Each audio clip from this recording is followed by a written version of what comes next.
Hi, this is Howie from Prime Your Pump, entertaining and actionable self-improvement. And this week's blog is on how to find a mentor and how to best manage your relationship with your mentor once you find him or her.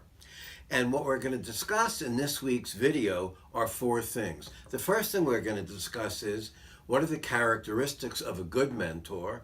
The second thing we're going to discuss is how to find a mentor. The third thing we're going to discuss is what a mentor can do for you. And the fourth thing is what you can do for your mentor. But let me tell you first how I found my mentor. I went to NYU, and Dr. Deming, who was quite famous at the time, was a professor there. And I was called into his office because I was president of the Statistics Club to receive a check from him to give anonymously to a Japanese student who was studying statistics at NYU, where I was a student at the time. Now, I got all dressed up in my powder blue suit with the big wide lapels that were popular at the time, and a big wide tie, and I had on my gray and powder blue suede high-heeled crepe-soled shoes. I was quite a fashion plate, all right, and I combed my hair back in a ponytail which came down past my shoulder blades. And in case you don't know, Dr. Deming had a very severe haircut, like almost a baldy haircut. And I went in to see him as a student at NYU. I was very excited. He was the most renowned statistician and important person I'd ever met in my life. And he was sitting down, and I could see he started looking at me at my stomach, and he had a smile on his face until he got to my head. And when he got to my head, he said, "Why don't you get a haircut?" Well, fast forward a bunch of years. It's now 1979, and I'm now teaching at the University of Miami. And at that point, a film came out, If Japan Can, Why Can't We? And the dean of the University of Miami saw it and said to me, "Hey, Howie, okay, weren't you, one of Dr. Deming's students?" And I said, "Yes." So he called up Dr. Deming, and said, "We'd like you to come down and give a presentation on what you did with If Japan Can and Why Can't We?" And he said, "And by the way, we have one of your former students down here." Now understand, I hadn't seen Dr. Deming in 10 years, all right? 10 years. And the dean and Dr. Deming said, "Who's the student that you have down there?" And he said, "Howard Gitlow." And Dr. Deming said to the dean, "Tell me, do you pay him enough so he can get a haircut?" All right? That's the kind of memory the man had. So then he came down, and I hooked up with him in 1979. And I realized I would at best be an average statistician, but I thought I could be really, really good at process improvement. So I said to Dr. Deming, "I'd like to teach your stuff." And he said, "You can't." And I said, "Why not?" He says, "Well, you have to study 15 years, with a master to be able to teach it." And at the time, he was 80 years old.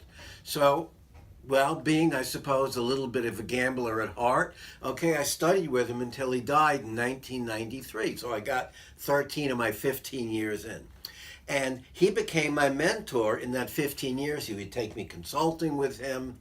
He would review my papers, but he would only review my papers if I came to his famous 4-day seminar. It was a very interesting thing about about having a mentor like him. He was very much like if you saw The Karate Kid, where the kid had to wax on the car and then wax off the car, not realizing that these movements were preparation for building his muscles for karate. It was very much the same thing with Dr. Deming.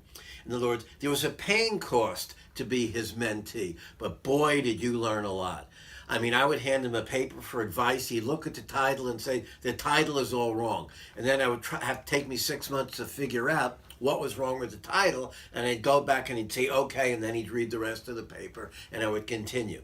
But God, did I learn a lot from Dr. Deming. He was an amazing mentor. So what are the characteristics of a good mentor? Well, first of all, they're committed to being a mentor. They have a burning desire to help other people. They are really, really concerned with leaving a legacy and making the world a better place.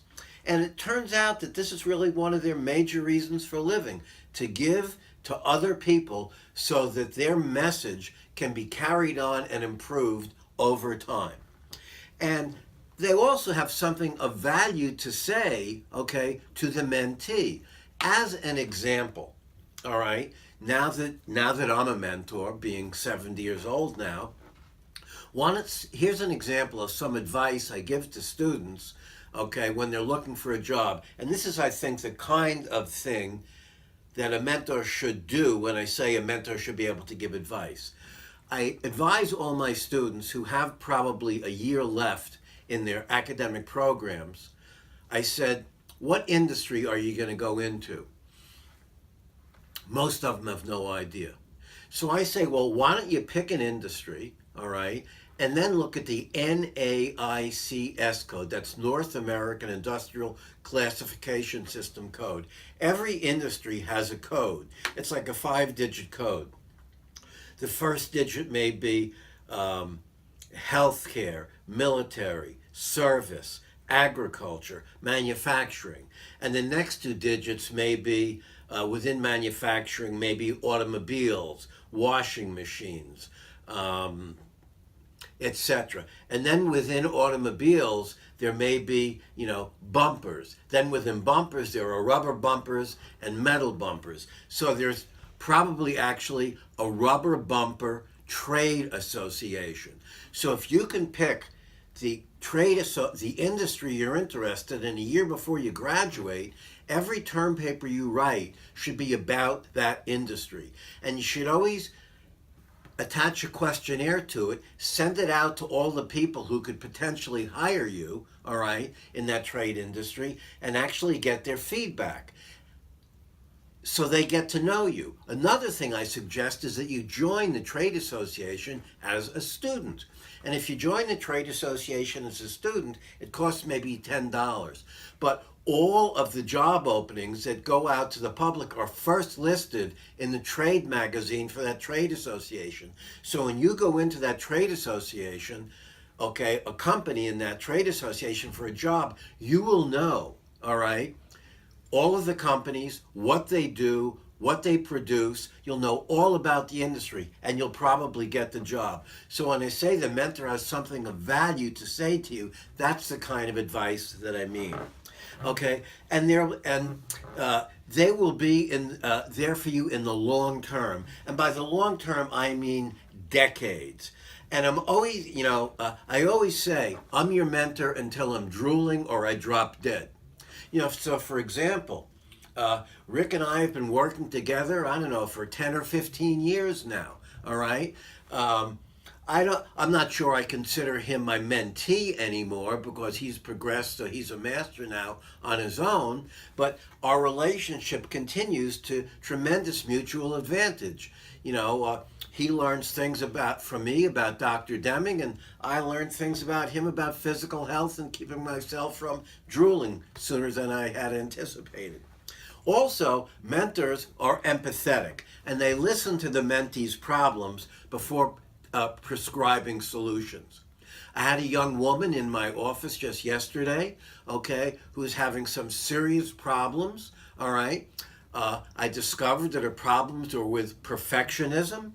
And what I prescribed, I asked her about what she was doing about it. She said she was seeing a psychiatrist who was only administering drugs, and she'd been seeing the psychiatrist for 2 years. So I told her I thought that she should probably go see a psychologist because this is something she has to talk her way out of.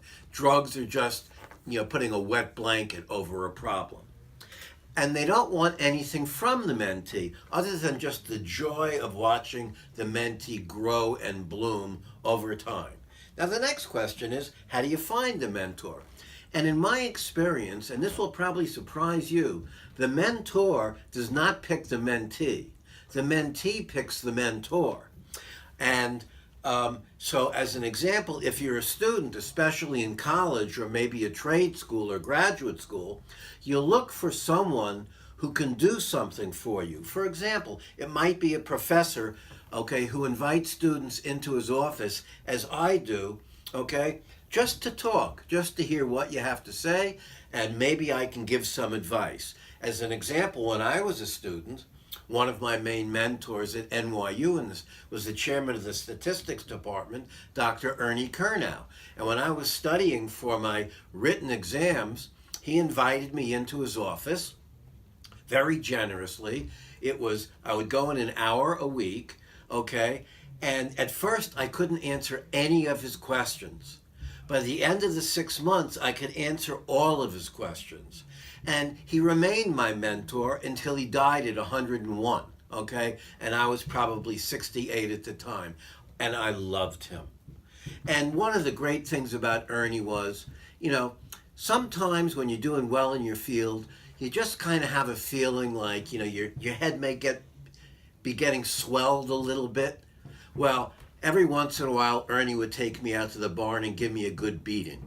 I remember one time, okay, a doctoral exam came around for approval to give out to doctoral students, and honestly, I couldn't answer any of the questions. So I asked all my friends, and none of them could answer the questions.